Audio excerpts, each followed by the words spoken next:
Bom dia a todos, estamos começando uma lição da nossa Escola Bíblica Dominical, nossa quarentena, espero que todos estejam bem.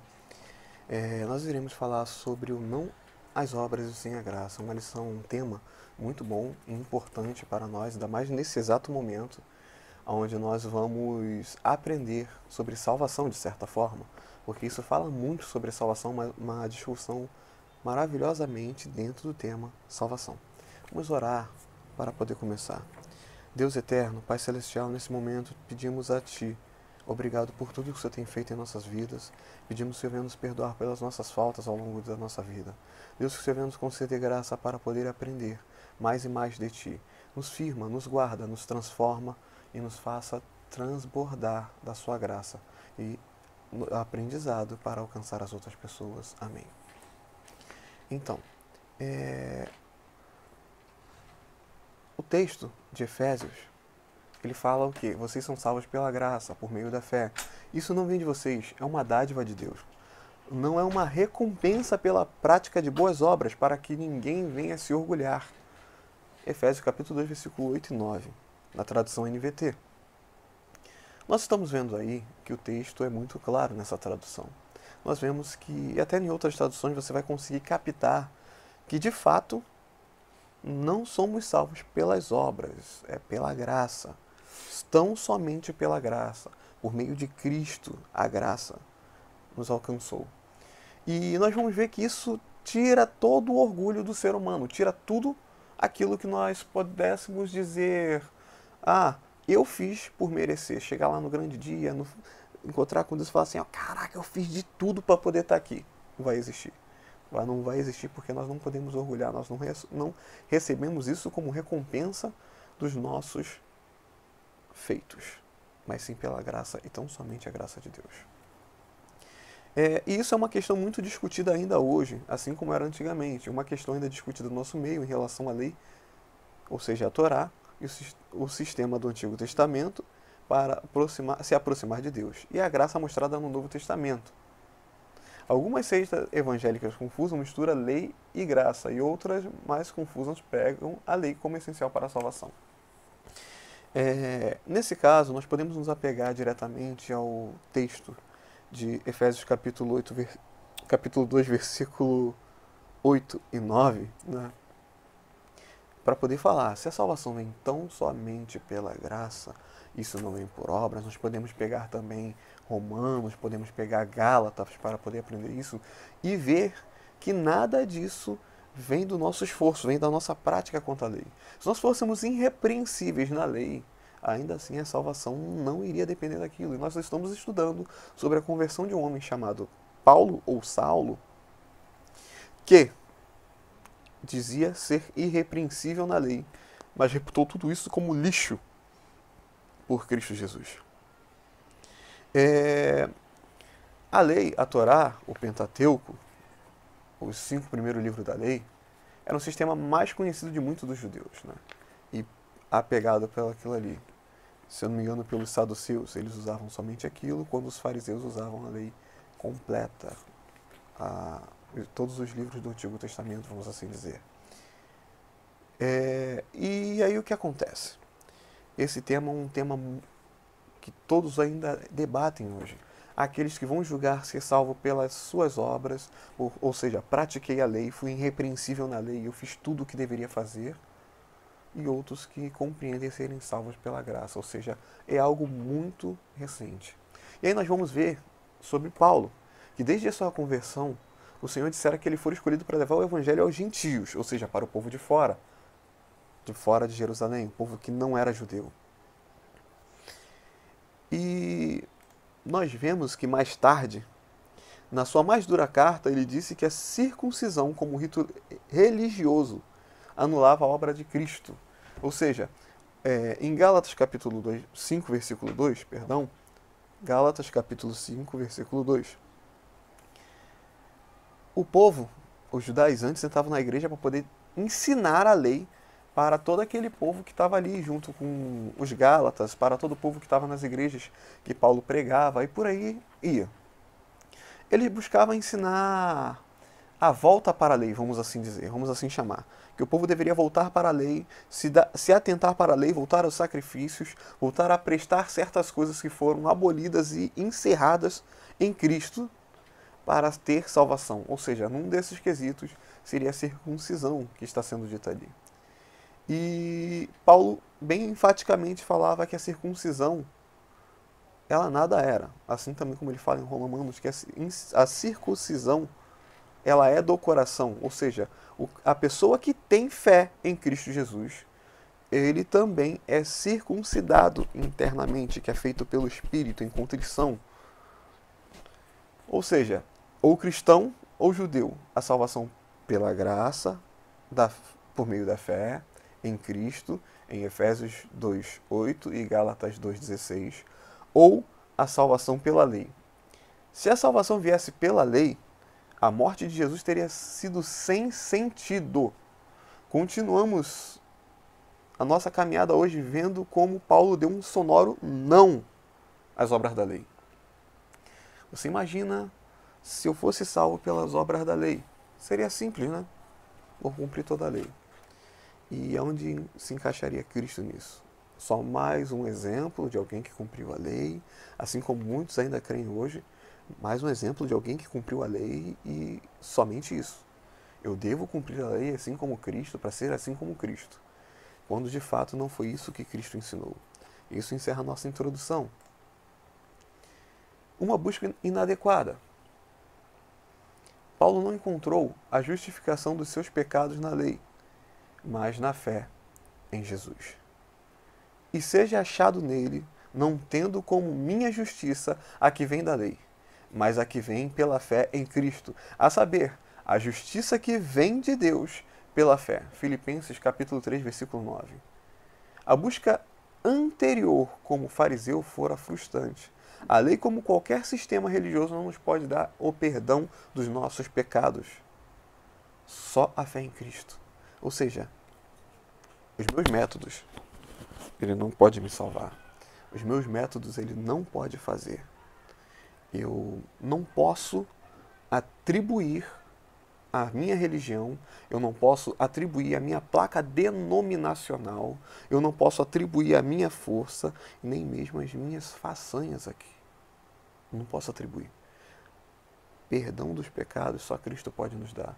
E se a lei não pode me perdoar, não pode me justificar, ela também não pode me salvar. E aí nós vamos ver diretamente que a justificação ela é feita dessas maneiras. Através da fé, como vai dizer em Romanos capítulo 4, versículo 1 ao 5, e por Cristo em Romanos 3, do 23 ao 31.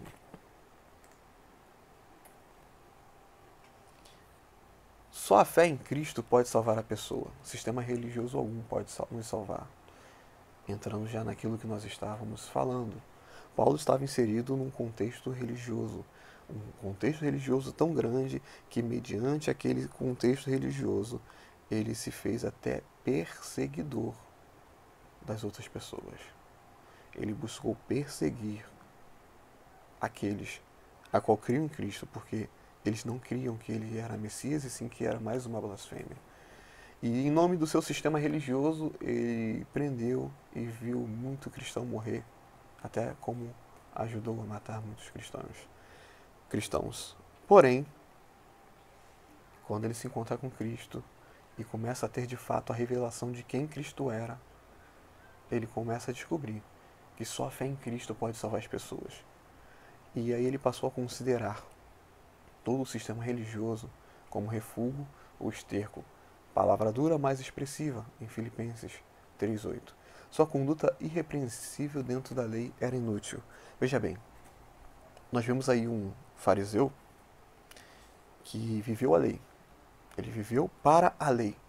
Ele viveu lutando e perseguindo e aplicando a lei de forma extensa, de forma expandida, de forma que ele pudesse ser bom naquilo que ele fizesse, e se julgava bom naquilo que ele fazia.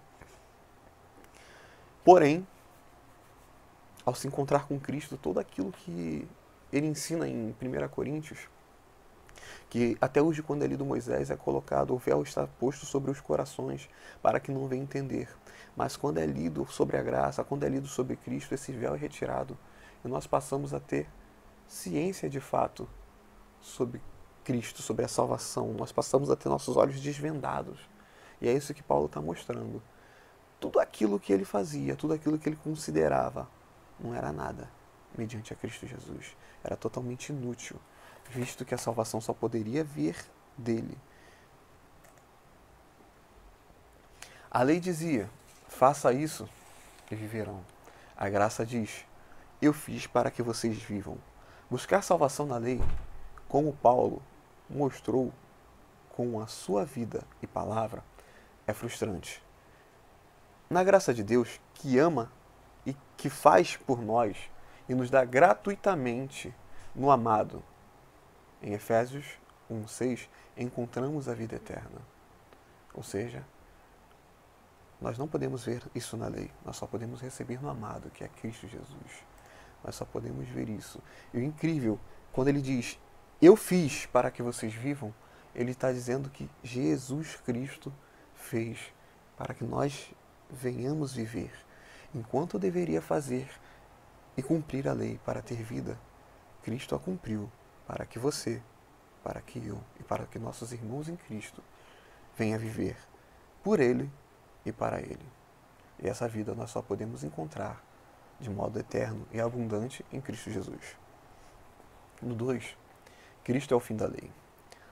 A religião legalista, seja a dos fariseus ou seitas atuais, que nos enche de regras e enfatizam o que a pessoa deve fazer,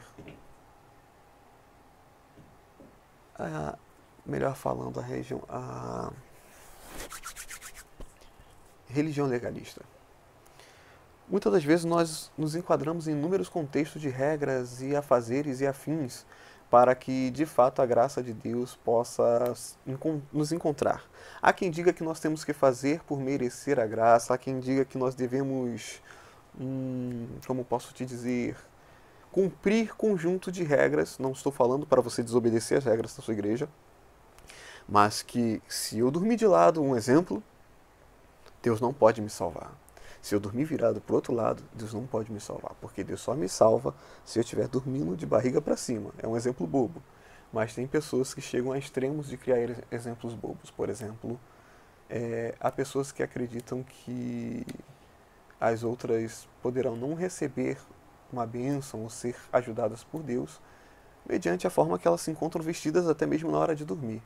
Isso simplesmente é legalidade. Quando falam que deram legalidade para Satanás agir, muitas das vezes usam desses métodos dizendo, mas fulano não anda do jeito que deveria andar. Se bem que, se formos falar sobre dar legalidade ou brecha, o pecado em si é uma brecha grande o suficiente para Satanás agir. Só que nós também devemos entender que não precisamos de Satanás para poder pecar. O Evangelho de Jesus pregado por Paulo enfatiza que Deus fez para que ninguém se envaideça por ter feito que Deus o aceitasse. Aquilo que nós já estamos falando dentro do contexto de Efésios, capítulo 2, versículo 8 e 9. Deus faz de modo que nós não podemos ter nem um pouco aqui de vaidade, nós não podemos ter nem um pouco de orgulho, nós não podemos dizer, nossa, eu fui tão grandioso, eu fui tão bom que Deus me aceitou.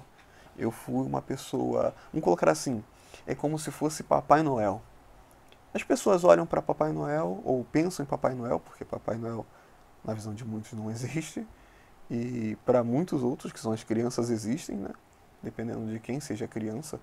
Mas as pessoas julgam que se elas forem boazinhas o ano inteiro, elas vão receber no final do ano um presente.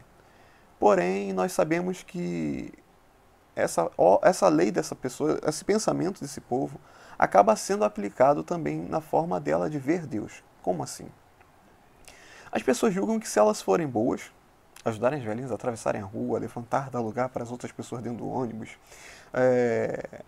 ceder o lugar na fila para alguém passar, alimentar outras pessoas, que isso é o suficiente para elas serem salvas. Mas não é. Não é. Eu posso fazer tudo isso. Eu posso ser uma pessoa maravilhosa na terra e não ter Cristo Jesus. E Jesus disse que Ele é o caminho, a verdade e a vida e ninguém vem ao Pai senão por Ele. Isso se trata de comunhão com Deus e também de salvação. Então, quando nós falamos isso, o evangelho pregado por Paulo é diretamente isso. Olha, não há nada que vocês façam que possam fazer com que vocês sejam aceitos por Deus. Vocês só podem crer em Cristo e vejam bem, a fé é a resposta à graça de Deus. Vamos enfatizar de novo. O evangelho pregado de Jesus, o evangelho de Jesus pregado por Paulo, enfatiza que Deus fez para que ninguém se envaideça por ter feito que Deus o aceitasse. Ninguém pode dizer que eu fiz Deus me aceitar. Ninguém. Deus não nos aceita pelo que fizemos, mas pelo que Ele e Jesus fizeram na cruz. Veremos isso depois no estudo sobre a doutrina da reconciliação. Mas guardemos desde agora. Deus estava em Cristo e Ele nos reconciliou consigo na pessoa de Cristo. Em 2 Coríntios capítulo 5, versículo 18, 19 e 21. Deus Pai e Deus Filho fizeram a obra de reconciliação. Deus Filho, Deus Espírito Santo, trabalha em nós para entendermos que o Pai e o Filho fizeram. Ele é o ministro da graça. O ensino é que Deus fez e que devemos crer no que Ele fez. Ou seja, nós devemos confiar muito mais nas obras de Deus, nas obras do Filho e nas obras do Espírito do que nas nossas obras para a salvação. Na verdade, não vou falar muito mais, vamos remover isso. Nós devemos confiar tão somente na obra de Cristo e na obra de Deus e do Espírito Santo, não nas nossas. O que nós fazemos é crer, e essa fé é gerada pelo próprio Deus. Ou seja, nós vemos aqui a Trindade trabalhando de modo a nos salvar. A Trindade fazendo obras, fazendo coisas para nos salvar. Mas como nós vamos ver isso na próxima lição, não vou entrar muito quanto a isso. Mas estejamos certos e devemos confiar no Pai, no Filho e no Espírito Santo quanto à nossa salvação. Cristo é o fim da lei, diz Paulo. A palavra fim é o grego telos, que significa meta ou término. Aqui significa os dois, ou seja, quando eles falam que o fim é de fato Cristo, a meta da lei era nos levar a Cristo, como nós vamos ver embaixo. A lei era provisória, em Gálatas 3, do versículo 19 ao 24. Ela foi um aios para conduzir a Cristo. A palavra aio é o grego pedagogos, de onde vem pedagogo e pedagogia. Ou seja, a lei ela tinha a missão e a função tão simples de nos ensinar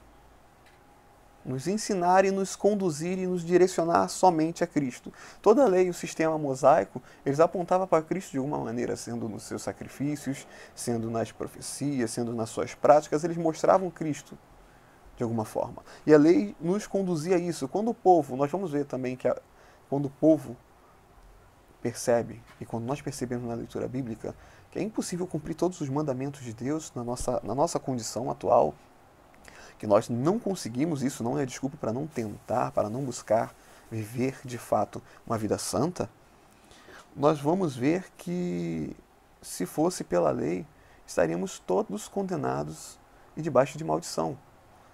Mas essa lei nos mostrara como nossas obras eram falhas. E em Romanos capítulo 3, isso fica bastante claro. Se você puder ler na sua casa, leia Romanos capítulo 3. Leia, de fato, todo o livro de Romanos, Gálatas e Hebreus. Vocês vão entender algo maravilhoso sobre Cristo e a diferença da lei e a graça de Deus. Então, a lei nos conduziu a Cristo. A lei cessou em Cristo, no sentido a aliança da lei. Nós vivemos sobre a graça, né? Vamos assim dizer. Nós vivemos debaixo da graça. E isso também não é desculpa para pecar, porque nós podemos ser cobrados mediante a lei. E Cristo nos ensinou que a própria palavra deles há de nos julgar. A própria palavra dele há de nos julgar. Romanos capítulo 10, versículo 4, mostra que Cristo é o fim da lei. E Gálatas diz assim: em outras palavras, a lei foi o nosso guardião até a vinda de Cristo. Ela nos protegeu até que por meio da fé pudéssemos ser declarados justos. Gálatas 3:24. Se ela nos guardou, nos direcionou e nos guiou até a fé em Cristo para sermos justificados, considerados justos em Cristo, significava que por ela ele simplesmente não conseguiria fazer. Ou seja, somente Cristo pode justificar e salvar o indivíduo. 3. Salvo pela graça. Dizemos que somos salvos pela fé. A declaração está equivocada. Somos salvos pela graça, por meio da fé, não pela fé. Por que pela graça sois salvo? Por meio da fé. Isto não vem de vós, é dom de Deus. Em Efésios capítulo 2, versículo 8. Ou seja, a salvação se dá por meio da graça. Eu poderia ser o homem que mais tem fé nesse mundo, e se eu não fosse alcançado pela graça, eu não iria para o céu. Assim como posso ter muita fé, e essa fé não vai fazer com que Deus cumpra coisas para mim. Então, a fé, como já disse anteriormente, é simplesmente uma resposta à graça concedida. Visto que Cristo é o autor e consumador da minha fé, ou melhor, da nossa fé, como diz a Bíblia, ela não dita sobre a graça. A minha fé, ela não dita sobre a graça, mas a graça dita sobre a minha vida. E a graça também é um meio de nós nos... A fé, no caso, é um meio de nós nos apoderarmos da graça. Nós nos apoderamos da graça mediante a fé. A graça nos humilha ao dizer que nada nosso agrada a Deus, mas Ele nos ama, assim mesmo. Muitos falam mais da fé do que da graça, porque queremos, ou melhor, porque querem o foco sobre si. A graça põe o foco sobre Deus. Exatamente. Quando nós falamos e afirmamos a salvação pelas obras, nós estamos falando sobre nós, sobre aquilo que nós podemos fazer, sobre tudo aquilo que nós vamos e faremos ou fizemos, mas não sobre aquilo que Deus fez, sobre o sacrifício vicário de Cristo na cruz. Nunca sobre isso. Algo interessante a ser dito também é que quando eu falo sobre a graça contrapondo as obras para a salvação, eu não estou falando que a pessoa que vive mediante a graça, ela não faz, não deve ter obras. Pelo contrário. A verdadeira fé, ela tem obras como consequência. A verdadeira fé, por isso que a Bíblia diz que a fé sem as obras ela é morta. E também, na mesma carta de Tiago, ele ensina que eu não posso dizer para você, me mostre as suas obras, que eu vou te mostrar a minha fé. Elas têm que andar assim, ó, junto.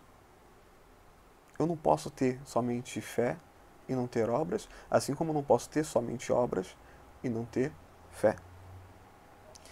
Isso é um foco que é tirado da gente. Peraí. Eu não faço para me salvar. Eu fui alcançado pela salvação. Jesus Cristo desceu dos altos céus, se tornou servo, obedeceu à lei à risca, viveu de uma forma infalível, de uma forma irreprovável, para que eu seja salvo. Ou seja, Ele fez para que você fosse salvo, para que você fosse justificado, santificado, para que você fosse salvo por Deus, alcançado pela graça. E quando eu falo o que eu vou fazer para ser, eu tiro todo esse foco de Cristo e acabo colocando sobre mim. Porque eu vou fazer, eu vou merecer, o mérito é meu. Romanos ele tem uma fala muito interessante, que ele diz que o salário para o trabalhador, ele não é favor algum, ele é aquilo que é merecido, mas com a graça não é assim. Ele diz claramente que o trabalhador, assim como a Bíblia já diz, que é digno do seu salário. O trabalhador trabalhou e merece receber. Mas com a graça não é dessa forma. Vivemos um tempo de judaização, quase não sai, vivemos um tempo de judaização do Evangelho. A questão que a igreja resolveu em Atos 15 ressurge na ação de alguns que, empolgados pelos seus insights e de gurus iluminados, trazem a fraseologia, os símbolos, as festas judaicas para as igrejas. Vamos lá. Nós vemos essa judaização, aquilo que eu já vim citando, de certa forma, o povo tentando voltar à lei, tentando praticar, vamos assim dizer, costurar o véu. Nós vemos pessoas trazendo para dentro da igreja a Arca da Aliança, não como uma forma de ensino para uma escola bíblica, para mostrar como ela era, mas sim como algo sagrado, item sagrado, e que a Bíblia relata que somente os levitas poderiam carregar ela. Nós vemos pessoas andando com roupas judaicas, de sacerdotes judeus. Nós vemos as pessoas querendo voltar a praticar o judaísmo a fim de que sejam salvos. Se nós aprendermos de fato que ninguém é salvo pela lei e nem pelas nossas próprias obras, isso é totalmente sem lógica. Não tem por que fazer isso. Não tem por que voltar às obras e às práticas da lei. A lei me ensina tudo aquilo que agrada ou desagrada a Deus. Ok? Ela é uma ótima pedagoga. Nos direciona a Cristo e continua nos direcionando a Cristo. Mas se eu julgar que eu só vou ser salvo cumprindo a lei, se torna totalmente complicado. Devemos dar um sonoro não às obras da lei e dar um entusiástico sim à graça. Não somos judeus, mas cristãos. No monte, nosso monte não é o Sinai, mas o Calvário. E do Calvário vem esta declaração: verdadeiramente este era o Filho de Deus. Mateus capítulo 15, versículo 39. Quando reconheceram de fato quem era Cristo. A nossa fé se dá unicamente e somente baseado nisso, no Filho de Deus, em crer que Cristo era o Filho de Deus. E se ele não for o Filho de Deus, e se ele não fosse de fato o Filho de Deus, seria vã a nossa fé. Se ele de fato não tivesse ressuscitado, como disse Paulo, seria vã a nossa fé. Teríamos crido em vão.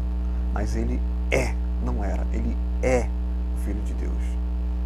Não estou falando contra o que está escrito. O homem reconheceu, este era o Filho de Deus, porque ele não reconhecia antes, ele de fato era o Filho de Deus. Nós temos que continuar crendo que ele é o Filho de Deus. Parar, pensar e agir. Eu espero que nós venhamos ter guardado dessa lição as seguintes coisas. Somos salvos pela graça e somente pela graça, não pela lei. E Romanos capítulo 3, versículo 20 diz assim: portanto, pelas obras da lei, nenhum homem será justificado diante dele. Dele quem? Deus. Pois o que vem pela lei é o pleno conhecimento do pecado. E a lei foi dada exatamente para isso, para que o pecado viesse a ser ressaltado. Paulo também ensina. Somos salvos pela lei. Espero que você venha sair daqui com isso em mente, isso grudado na sua mente. E nesses períodos, principalmente agora, nesse período de quarentena, você ter a certeza de que Cristo está contigo e que Ele te salvou mediante a graça dEle. Isso é maravilhoso e engrandece a Deus de uma forma gigantesca. Saber que tudo que Ele fez foi suficiente para nos salvar. 2. Somos salvos pela graça por meio da fé. Não é a nossa fé que arranca coisa alguma de Deus. É a graça de Deus que nos oferece e nos apossamos pela fé. Ou seja, não é a nossa fé que arranca coisa alguma de Deus. Coisa alguma, seja salvação, seja bem material, seja cura de um ente nosso. Não é a nossa fé que arranca dele. Não é a nossa fé que vai falar assim, olha, poxa, Deus não queria fazer, mas ele teve fé e Deus fez. Somente por o fato dele ter fé. Deus não queria, mas só por causa da fé dele que Deus fez. Não é bem assim que funciona. Com fé ou sem fé, tudo que é cumprido é segundo a vontade e os desígnios de Deus. Ou seja, a salvação é dada para aquele que tem fé, para aquele que respondeu à graça com a fé. Mas a fé nunca pode arrancar algo de Deus. E o 3, nós nunca nos orgulhamos espiritualmente, pois nada somos e nada merecemos. É a bondade de Deus que nos dá tudo para mostrar nos séculos vindouros a suprema riqueza da sua graça pela sua bondade para conosco em Cristo Jesus. Nós nunca devemos nos orgulharmos, seja espiritualmente, seja pela obra, porque até quem opera o querer e o efetuar através de nós é Ele. Nós devemos ser gratos e não nos orgulhar. Quem verdadeiramente conhece a graça, quem verdadeiramente entende a graça, ele não tem como se tornar orgulhoso, porque ele vê que ele não fez nada, mas que Cristo fez através dele. E aí o versículo para a sua meditação em Efésios capítulo 5, versículo 2. E por aqui nós finalizamos a nossa lição de hoje. E espero que todos vocês estejam bem, vocês venham ter a certeza da graça nesse meio da nossa crise que estamos passando, e que vocês venham estar orando pelas famílias que estão sofrendo perda, assim pelas que ainda não sofreram e que ainda possam vir a sofrer, e venham orar para que Deus venha nos guiar mediante tudo isso que está acontecendo. Que Deus venha abençoar cada um de vocês. Amém.